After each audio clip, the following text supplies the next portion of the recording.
Well, good morning, folks. We would like to welcome you to Thriving Through Change, hosted by the Department of Human Resource Management. We're joined by Deborah Valentine, Senior HR Specialist who coordinates our state benefits.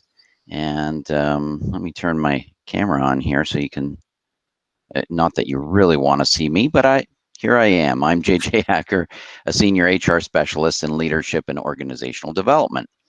Our presenters are Cameron Mcbride and Carol Ward from Blomquist Hale, the state's Employee Assistance Counseling Program. And before we begin, I'd like to remind you to mute your microphone. And if you would benefit from closed captioning, you will find that option at the bottom menu bar. We will be recording this session and it will be available on the DHRM website, and it will also be mailed to all of you who registered. After today's webinar, we will be emailing attendees a survey, and we'd appreciate your feedback. Thank you to our many audience members who submitted questions. Today's content is based on the questions we received, and time permitting, we will also explore a few more during our Q&A. I'm excited to introduce our presenters, Cameron Mcbride and Carol Ward. Cameron is the CEO of Blomquist Hale. He has spent his career specializing in healthcare operations and the impact an organization's processes have on its success. Cameron earned a Bachelor of Science from Utah State University and an MBA from University of Utah. Cameron and his wife have 4 children, ages 19 to 11. In addition to spending time with his family, Cameron enjoys building, repairing, and riding motorcycles.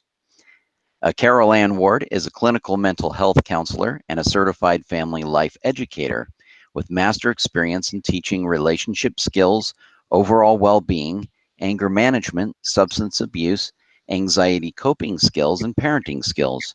She is trained in trauma-focused practices, attachment, and in family dynamics. Outside of the office, she enjoys the outdoors, hiking, gardening, music, and spending time with her blended family of 7 kids and 2 grandkids. Carol and Cameron, welcome. Shall we get started? Sounds great. Thanks, JJ. Carol and I are both happy to be here and appreciate the opportunity. Yeah, thanks. Well, we appreciate all the questions that have been sent in and the purpose of our meeting here today, and hopefully can provide some information that you'll find helpful. We've got a few slides that we'll go through. Our intention is to try and get through them so that we have plenty of time for questions and answers. So we look forward to that as well. With the theme of our meeting today being change, obviously that's a lot of what our focus will be, and we understand that with all the changes going on in your different organizations, this is a hot topic, and so we look forward to sharing some of our thoughts today, maybe some tips that we hope can help you to succeed in that regard. We'll begin by talking about how do you manage change when you don't always agree with the changes. I think many of us, myself included, have been in this situation.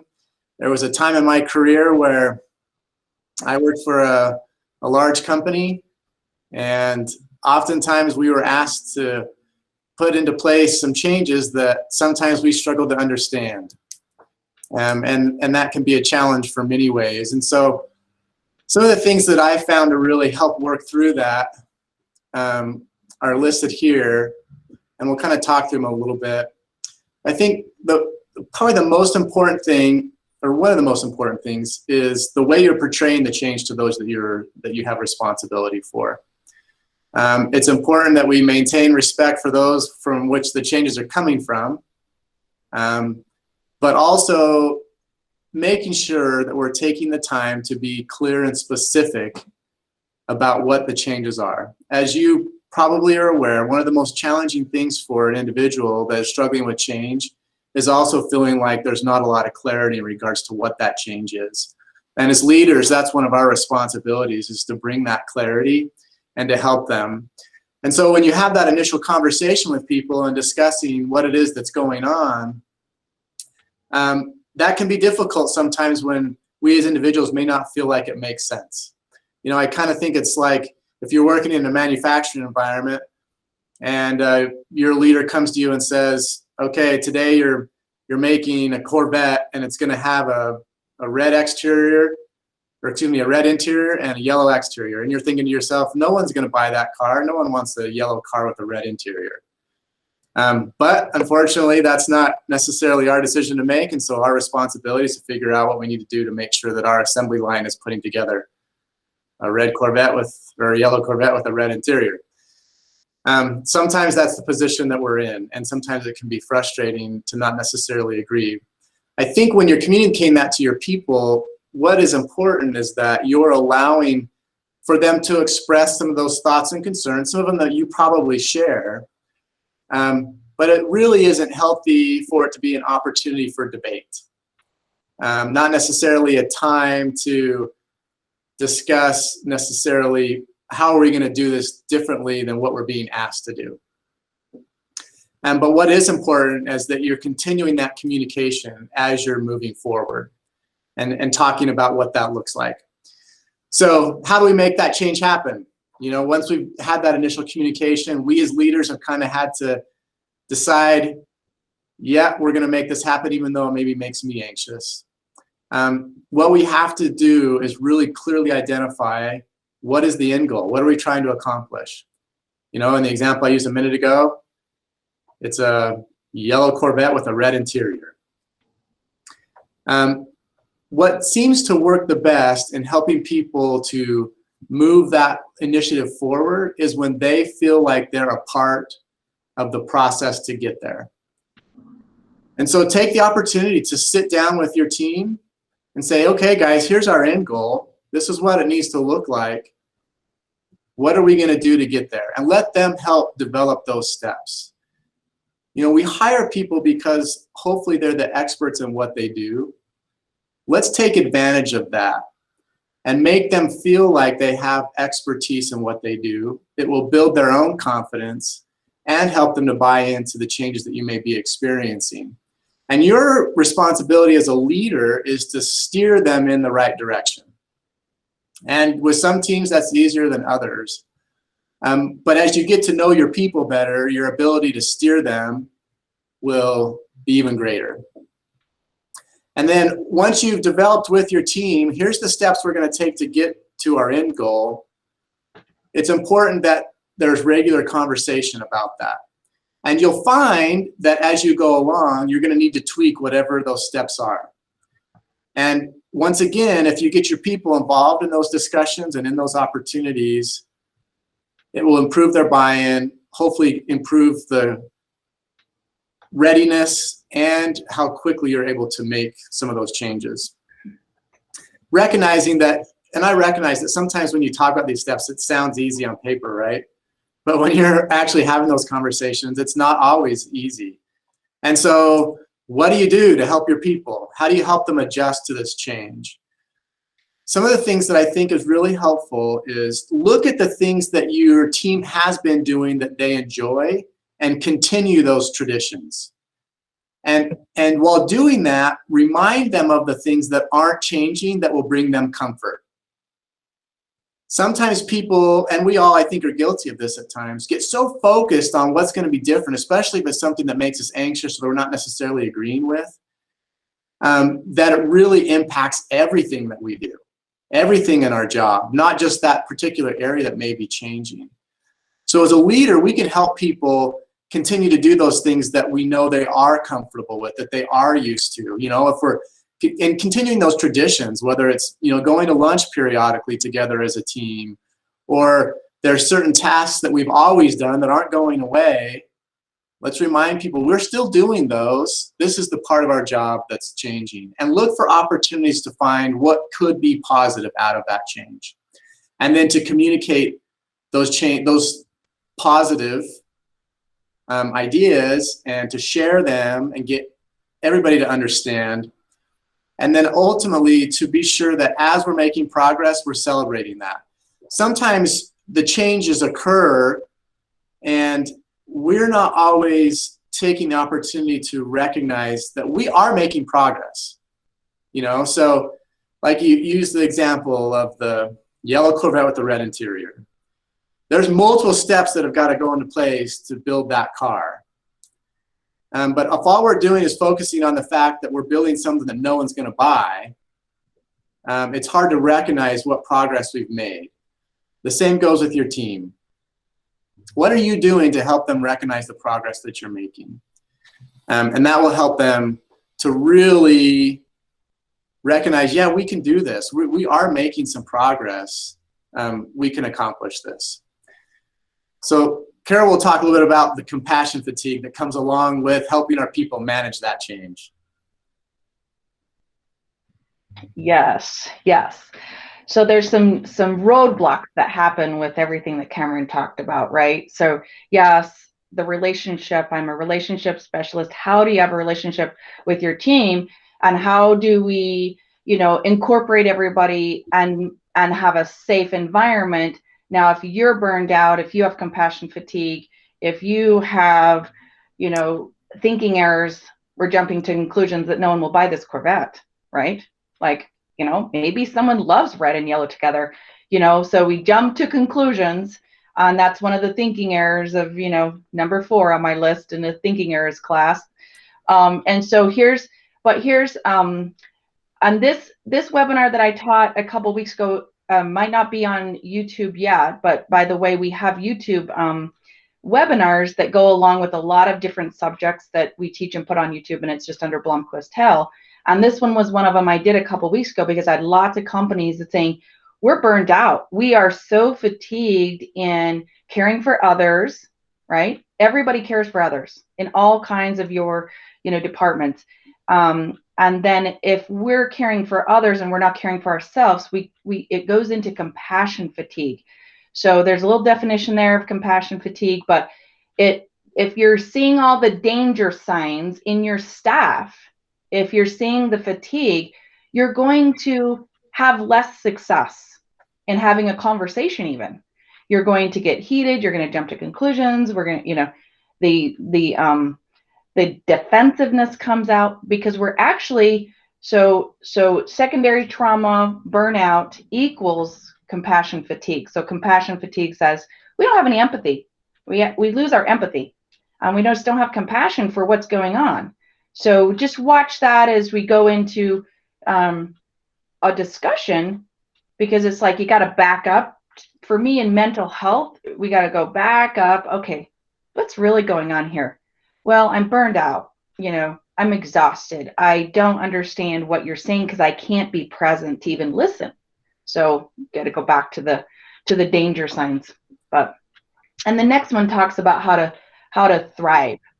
So this is just a comparison. So here's burnout, right? So here's compassion fatigue burnout. And here's my little, you know, at the bottom here of what your balance looks like. I'm such a balance, you know, educator. It's like I always start with physical. So if we're not sleeping and exercising and have somewhat of a diet and our gut's healthy, we're not going to be able to pull ourselves out of burnout. And so irritability and overwhelmed and emotional numbness, you know, that happens. And so it's like, okay, so on the other side, we have courage and we have acceptance, right? And we're not having, you know, thinking errors, and we're attuned and we don't shame the other person and we find power in that. So to me, it's all about power, right? So burnout is powerless, thriving is powerful, and we have power. And those are all my P words. So pain, no, we need pleasure. You know, do we need perfectionism? No. Brene Brown talks about that. I have her reference in the back of this PowerPoint, but, you know, so passion, right? So we get possessive or we have passion. So look at that. Like Cameron says, how do we play together? How do we protect each other? You know, well, we do that by playing and have power. So those are just some, you know, how to get grounded a little bit in your balance. So think about those things when you're, you know, as a team. And I've done some burnout classes for the state of like, how do we get out of burnout, you know?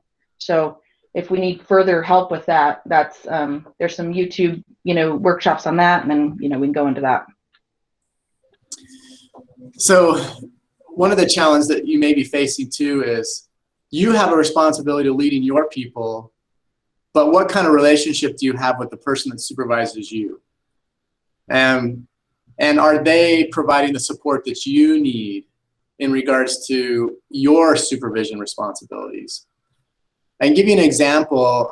I worked for a company once upon a time where my direct supervisor, he was a tough guy to work for, the hardest I've ever worked for. And I was struggling with how to figure this out, how to figure out my relationship with him. And I was fortunate enough to have someone to meet with that was able to give me some tools, some things to help me with that. And some of the things that he taught me, I've shared here. One of them was to making sure that I was communicating regularly with my supervisor. One of the things I think caused some of the anxiety in my relationship with him is that we were not communicating regularly. I mean, there were times I would go 3 or 4 weeks without talking to him. And it was hard for me because there was part of me that was going, well, I don't want to talk to this guy. He drives me crazy. And then there's the other part of me that's like, well, I need to talk to him because I don't even know what he expects of me. I never know when I show up in his office if he's going to be happy or mad or feels like I'm doing a good job or a bad job, and I didn't know. And it caused a lot of anxiety, maybe even question, is this where I want to be? Is this the person I want to work for? And so I reached out to him and said, I want to meet with you more regularly. And so we set up a schedule so that I was meeting with him consistently and regularly so that we could have that communication. And it was important that when I went into his office and we were discussing, or I brought up a challenge, something that we were struggling with, that I didn't just come in and say, here's our problem, fix it. The approach was, here's a problem, here's what I see as potential solutions, can you talk with me through this? And I'm sure that you guys have experienced that with those you supervise. When someone comes to you and says, hey, I'm noticing we got a problem, but here's some things I think that may fix it, that's a much better relationship than when someone just shows up and says, boom, here's the problem, will you take care of it? That really helps that conversation go along a lot better. And hopefully you're actually making progress to actually getting something done instead of just talking about problems. Sometimes we talk and talk and talk and talk and just don't do anything to fix it.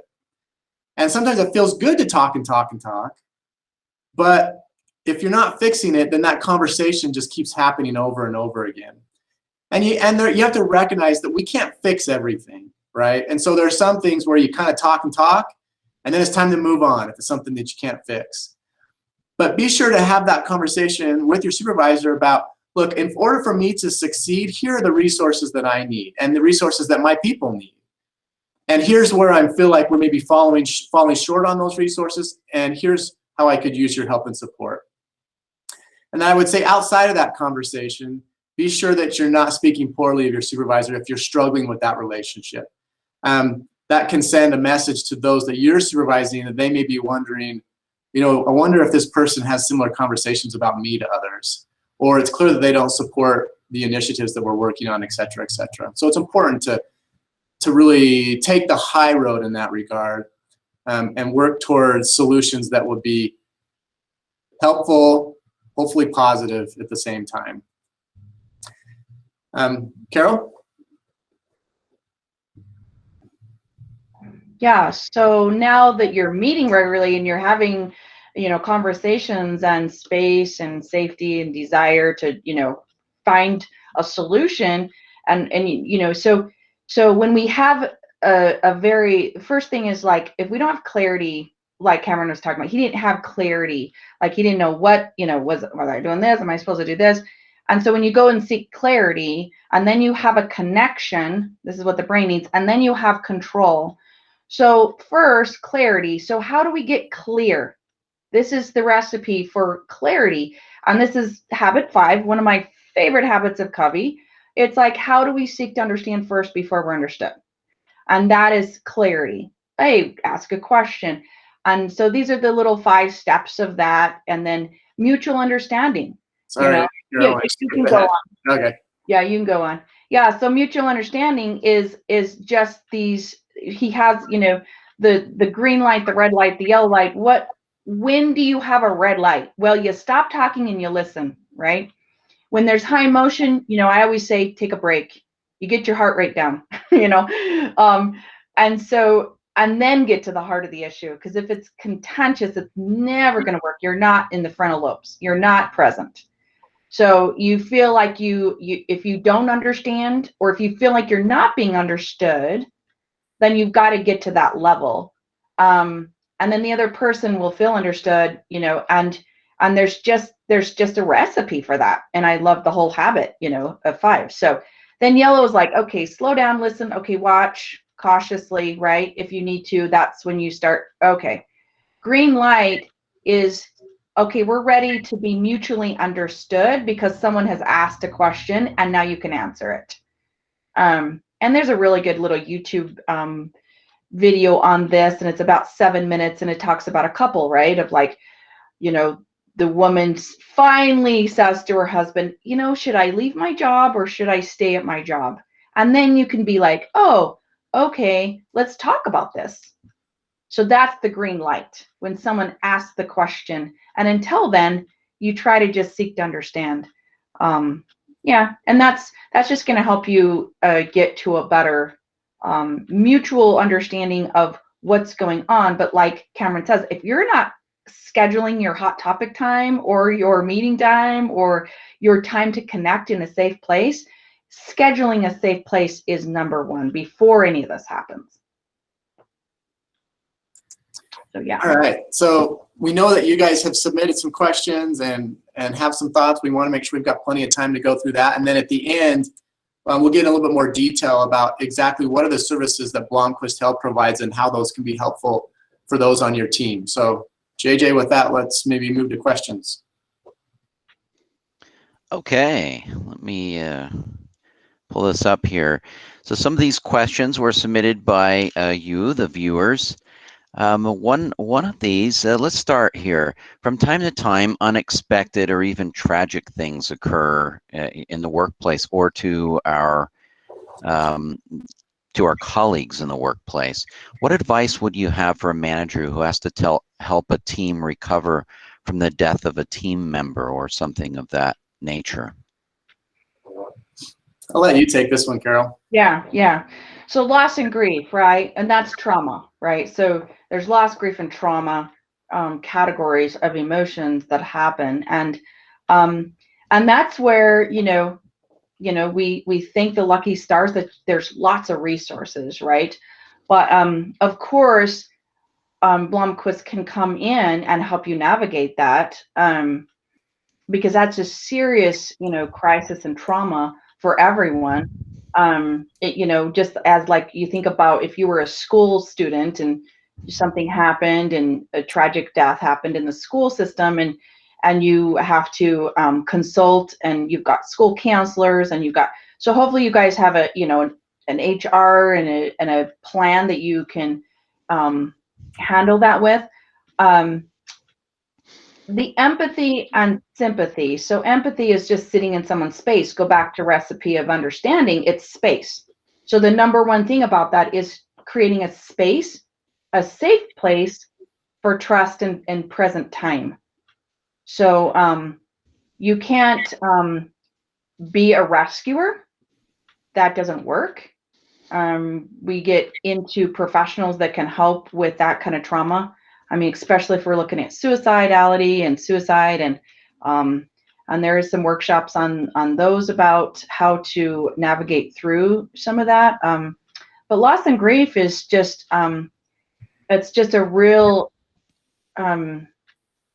space that is so hard to navigate because we really don't say the right things, and so it's better just not and say, find a safe place for everyone to be. What else? Okay.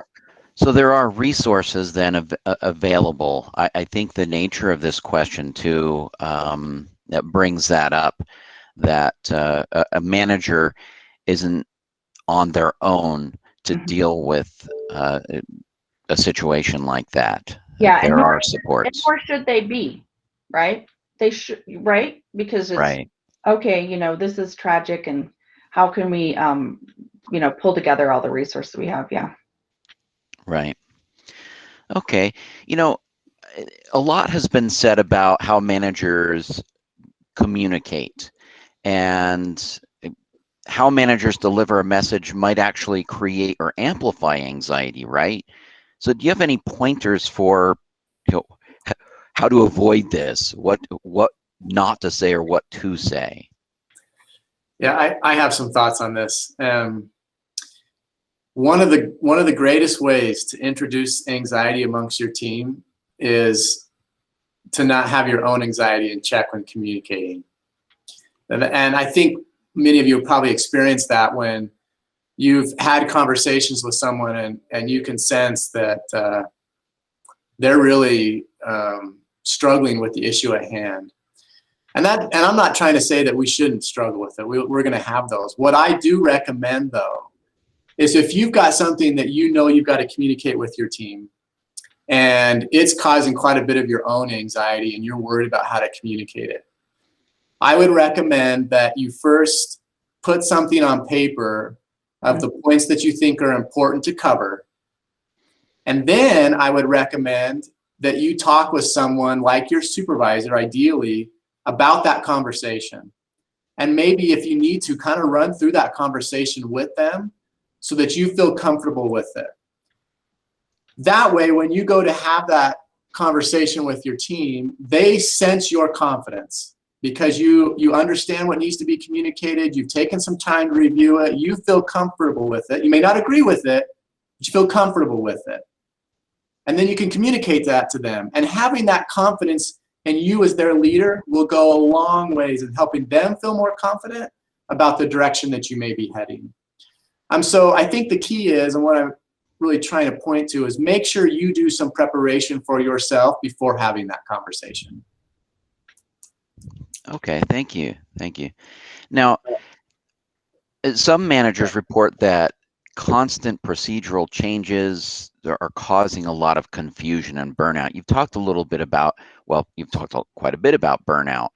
How can managers reduce confusion in order to mitigate that burnout? Yeah, well, we first have to seek to understand first. So we understand really what the clarity, right? Our brain has to be clear. And if we're not clear about something, we have to ask a question and seek. And then it's like, but if we're burned out and we're not thriving, it's really hard to receive that information. So our brain, basically, statistically, we make up 50% of what we don't know. We make it up in all statistics of so here's the facts, right? Here's the facts. We got the facts. And in whatever we don't know that's left over, we actually make up and say, oh, let's jump to conclusions. We make up a story, and two people have two totally different stories, right? So it's like, even if it was recorded and you'd go back and tell the person, no, this is actually what happened. They're like, well, I couldn't remember it, so I just kind of made up that part. So it's really hard to have clarity when someone is not very present or we don't have the facts. So that's, write it down. I always say, write it down and schedule it and write it down and write it down and write it down. And then it's like, okay, wait, there's one question that I'm really confused about this one part. But if we're burned out, and there's 5 levels of burnout. So if we're not present, it's really hard to do that. So, in some tips of how to get out of burnout, look at that balance and say, okay, where are we out of balance in our corporation, in our team, in our personal lives? And so if you're seeing that with your employees, then, you can come up with some action about that. Yeah, that leads me to this next question here.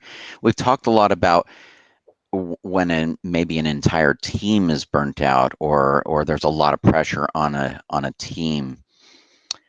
Occasionally, it's just 1 or 2 individuals who are just having a really rough time, or more of a rough time, say, than other team members. And obviously, as a leader, I don't want to stop the process, especially if there are folks who really get it and are ready to charge forward with a change.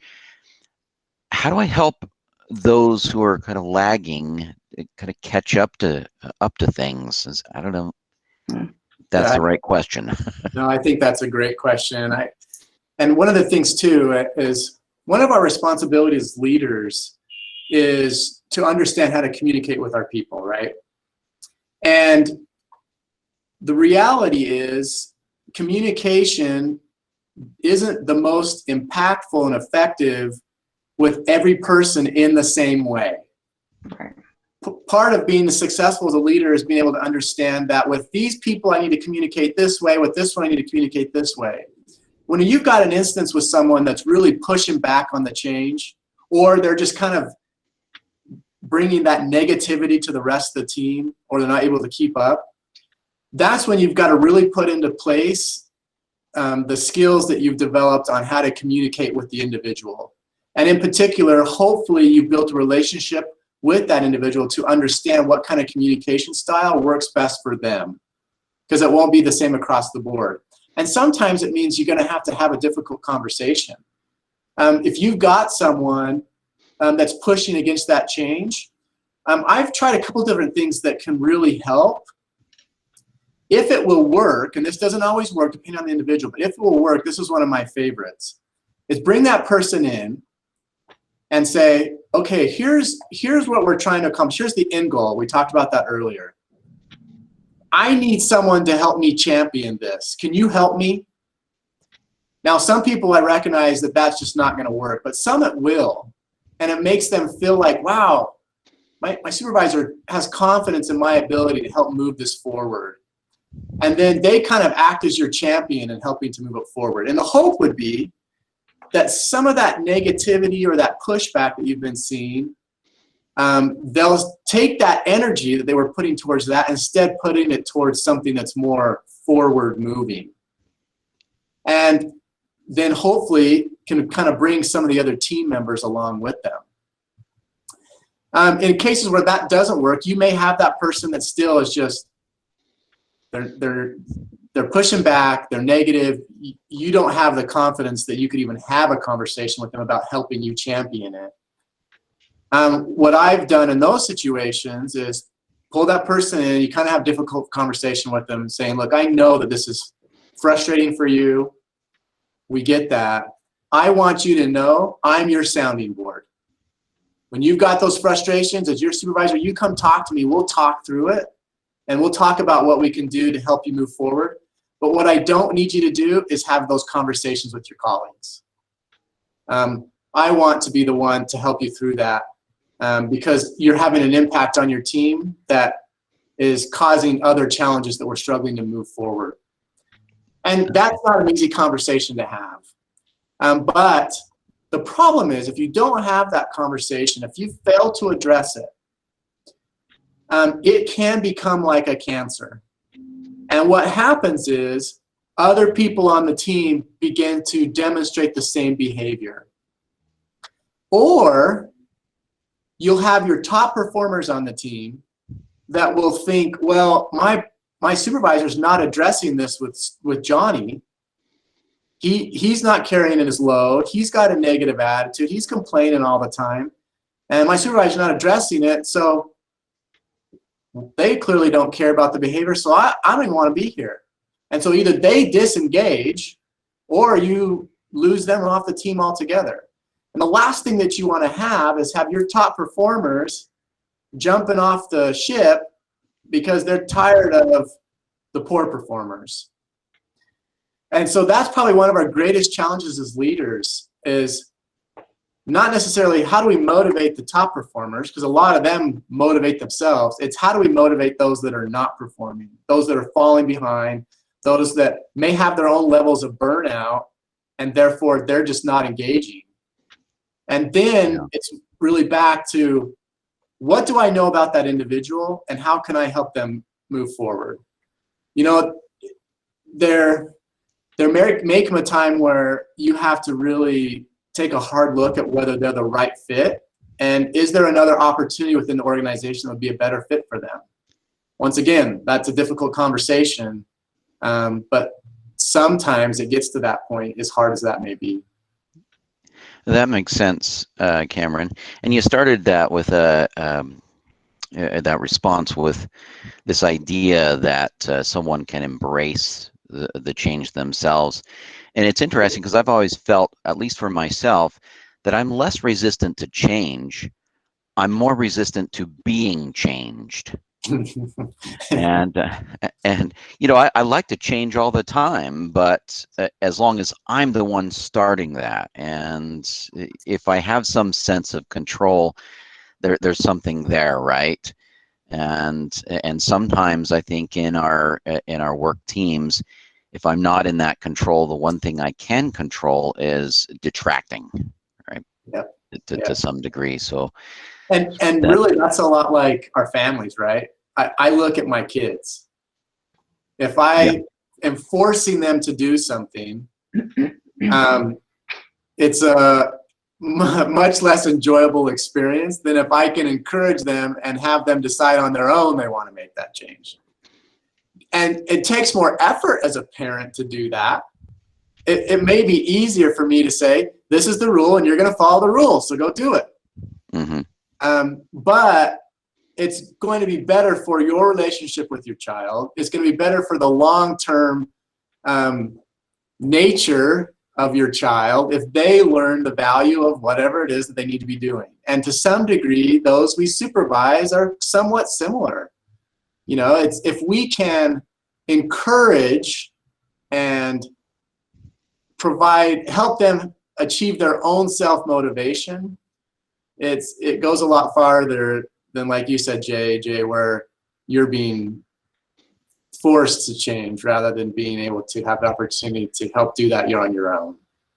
Right. I have one to add to that, Cameron, real quick. So you talked about motivation, and then, how do you get someone to come up with the idea themselves? And I do the same thing, parenting. I'll do a little parenting example too, is I have parents say, wow, you know what, you are pretty good at your times tables, but I really think that your little sister that's 3 years younger doesn't even know times tables.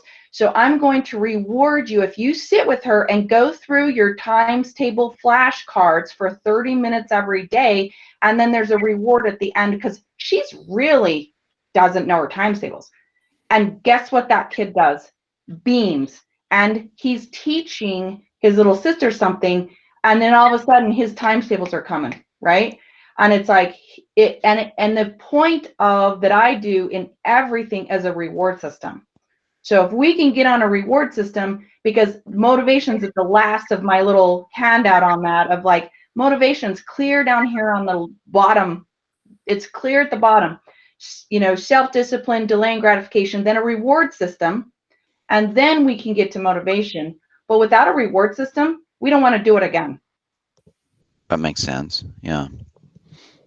So, we've alluded to this a little bit. Managers, you've given some great pointers here about things that we can do on addressing what I would call symptoms of change, right? Whether this person is dealing with a grief situation or burnout, different things like that. Some of what we hear and some of the questions that have been presented deal with managers facing burnout themselves, almost to the point of just being overwhelmed because all of these things are hitting all at once. People are experiencing change anxiety in all different ways, and that comes out. How does a manager, or what are some pointers you might have for how they deal with the fire hose coming at them? I'll share some thoughts, and then Carol, I'll Yeah. let you jump in on that as too. But so I went through an experience in my career that is right along the lines of what's being asked in this question. Right after I'd finished college, I took my first job. I was working at a facility in a different state where we provided services for juveniles that had come through the juvenile corrections and the Department of Health and Welfare, and I'd started there managing I was the operations manager, so I managed the day-to-day stuff. And after I'd been there for probably a year or so, the director of the facility retired, and so I was promoted to his position. So I was now the director of the facility, and here I am in my 20s, and I had all these people that were reported to me that were older than I was and knew a lot more than I did. And I had all these job responsibilities. I was still doing my old job in addition to the new one. And my stress levels were at the peak, and I was starting to experience that burnout over time. And we were a facility that was open 24/7, and so I was getting calls in the middle of the night, and I was experiencing, I think, a lot of what JJ was just describing. And to be transparent, I never did find a perfect recipe to solve that. But what I found was I had to find things that I enjoy doing outside of work that would allow my mind to not be thinking about work. Because that's when I would stress myself out. I would cause my own burnout because I wouldn't stop thinking about work. And for me, what I found was I started doing woodworking, where I would build cabinetry type stuff, like desks and that kind of thing. And what I found was it took a lot of my thinking to figure out how am I going to, make the joints work, and I would sit down with a piece of paper on graph paper and draw out what I wanted to do and work with my hands, and that helped me. That helped me to get through it. Did it take away my stress completely? Of course not. It was still there. I still struggled with some of the burnout stuff, but it was an avenue for me to really find something to help alleviate that, so that when I came home, it wasn't just following me right to the door.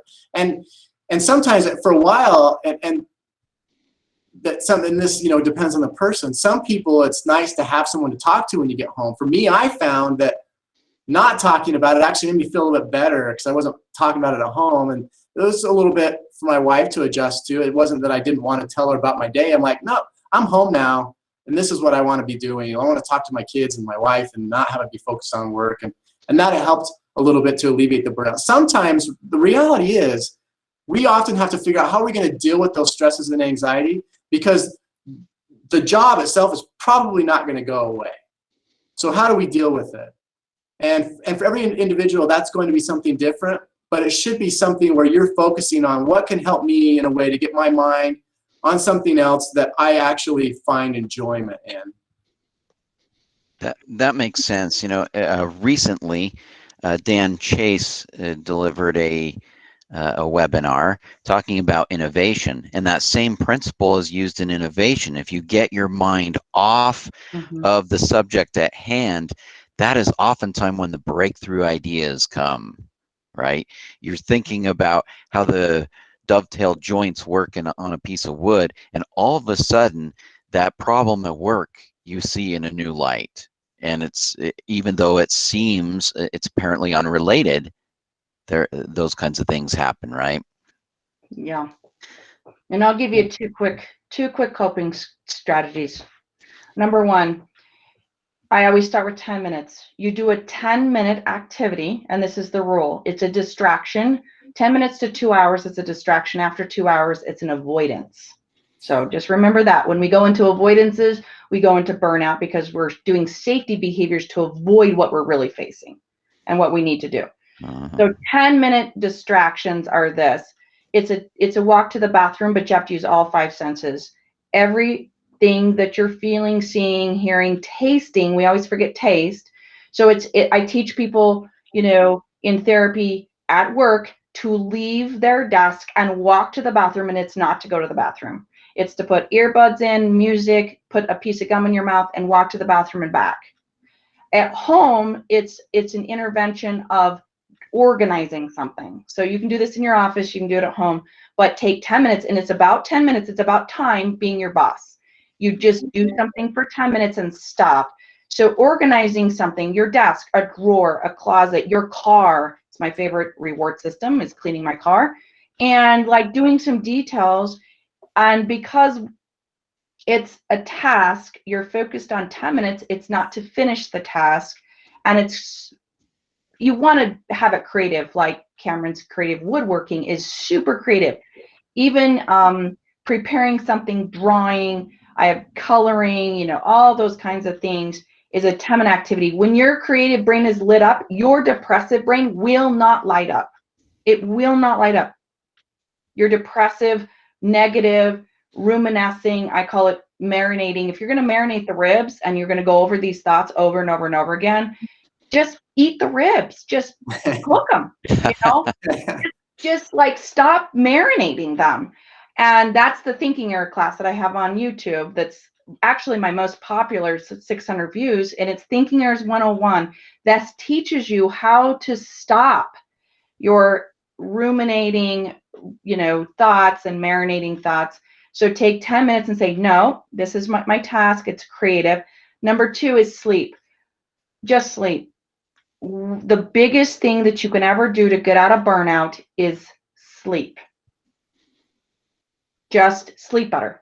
And there's a whole sleep hygiene workshop on that. That's an hour that you can watch. Oh. So we don't do well without sleep. And in America, we just don't sleep. 90% of us don't. This is true. So I'm telling you, if you just back up and say, okay, as a manager, I'm saying, yeah, as you're burned out, thoughts and sleep. So your physical and your mental. But your physical is super important, but your mental is like, let's just take 10 minutes.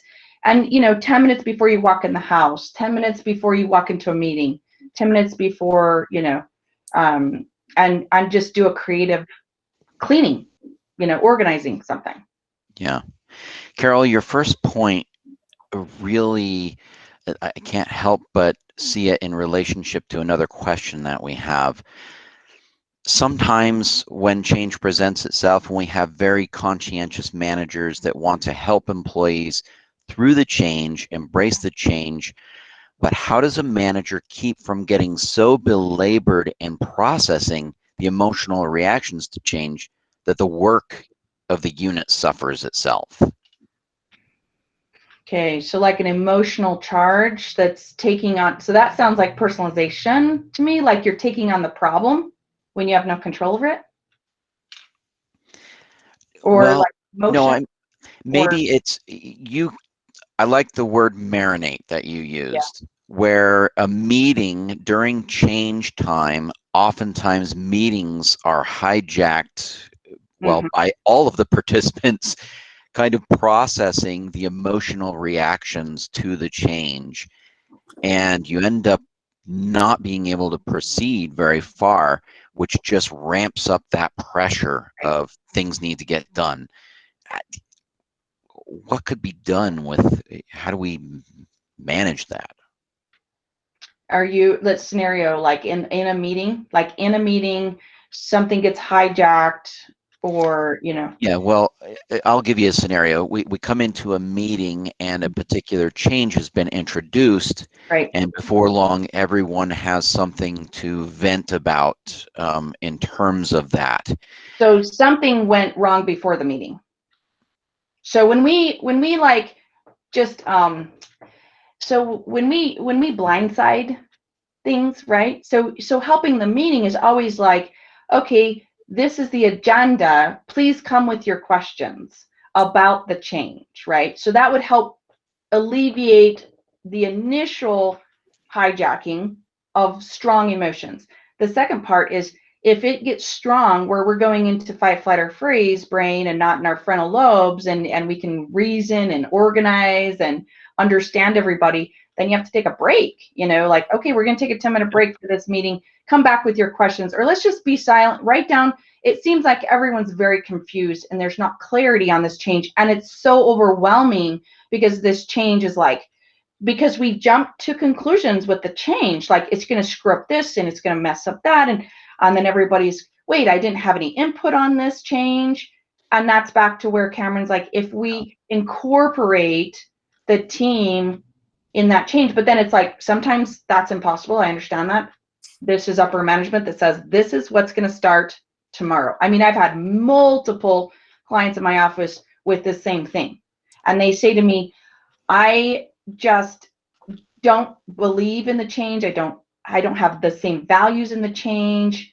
So I'm, you know, and I don't have anybody to talk to because I need it confidential because I feel like I'll get, you know, shamed if I bring up my, you know, my ideas. And so if that helps, I think if that happens in a meeting very early, we went wrong to begin with before the meeting. Would you advocate for, if I'm going to, as a leader, announce a change at a meeting? Well, I guess this is a two-pronged question. Yeah. Is it healthier to announce the question and then have, or announce the change and then have the meeting, or should I be isolating the announcement from that meeting? Yeah, for me, it seems like it's really difficult to say, here's this big change, and now on to other business. Yeah. You can't do that. Yeah, I can give some thoughts on that. You know, I don't think there's always the same answer to that question, JJ. I think some of it depends on your people and on your team. There are some teams that will respond fine if the change is announced in the meeting, and there's others where you're going to be better off to send an email saying, here's the change that's coming. We've got a meeting coming up in a few hours or tomorrow or whatever, or we're going to discuss this change. The nice thing about doing it in that manner is you can, in that email, set the tone of the meeting. That we're going to have a meeting to discuss this change. Our intentions are to have a healthy conversation about what are we going to do to move forward to accomplish this. And then when you're in that meeting, whether you've done that ahead of time or not, as the leader, one of your primary responsibilities is to not let that meeting get out of control. And sometimes that is really hard.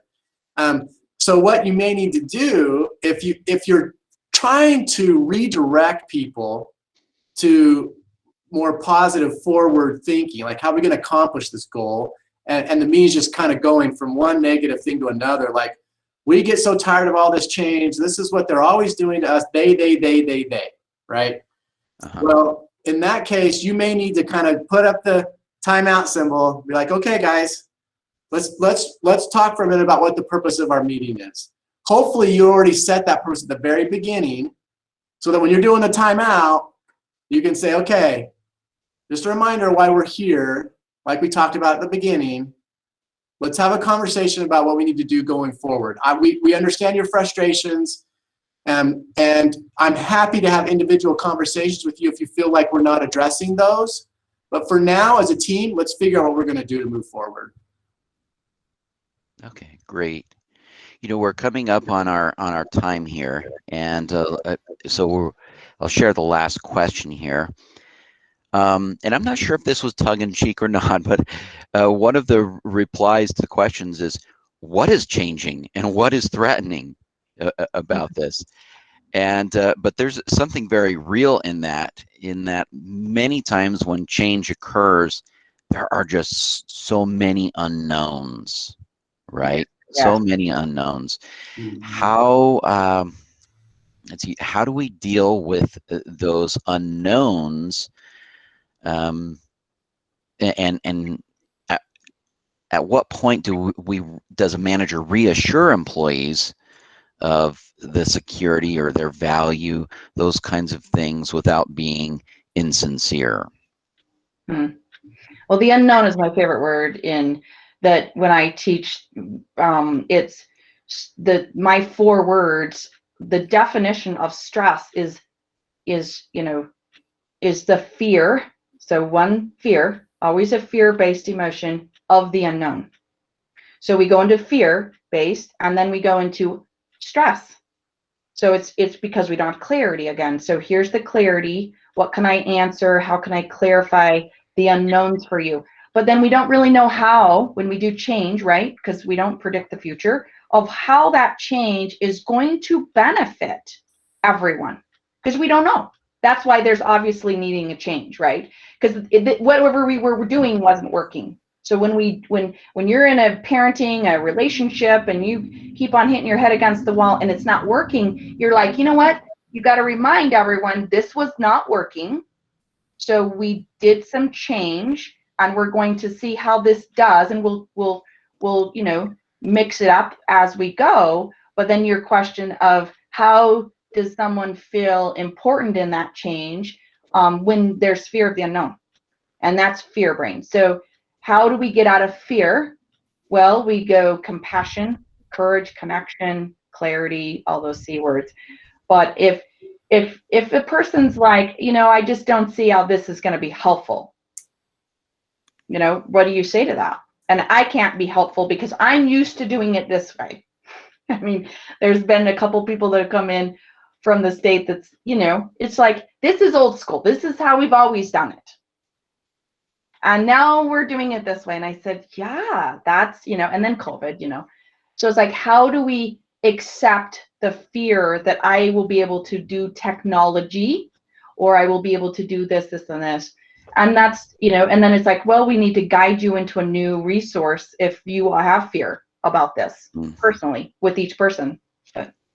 And JJ, I would add, to the second part of that question, like, how do we help people know their value? I believe as leaders that we should be having those conversations long before we question whether or not we need to help them understand their value. And I think the way to do that is by giving specific praise. And so what I mean is, it's easy to say, hey, Johnny, I really appreciate all the good work you're doing. But if you can say, Johnny, I noticed that every time you put that report together to me, it is absolutely accurate and it's on time and it comes in a format that's so usable for me. I really appreciate it. Johnny begins to understand that that he feels the value, so that when these changes come and they're starting to feel like, am I valued? It's okay to say, hey, I appreciate how well you do your report, and this, and this, and this. And we appreciate you. So when we're going through this change and there's all this unknown and uncertainty, know that you're a valuable member of our team. That's a good note to end on. As we do that,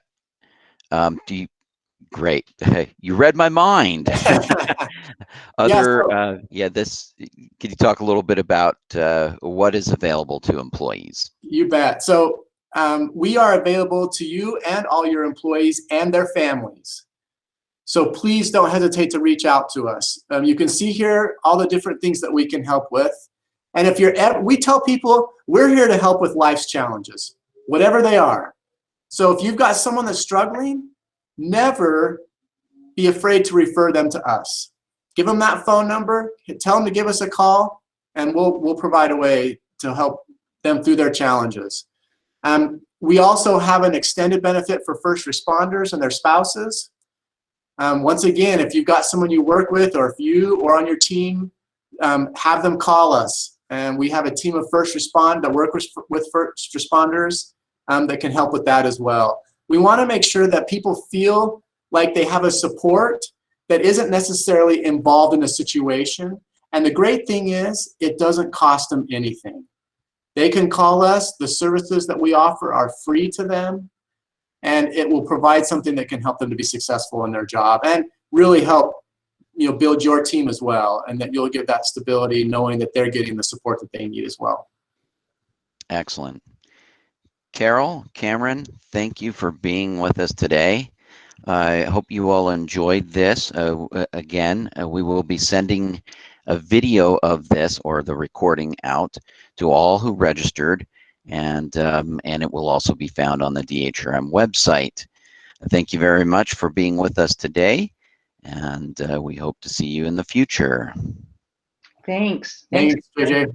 Thanks, everybody.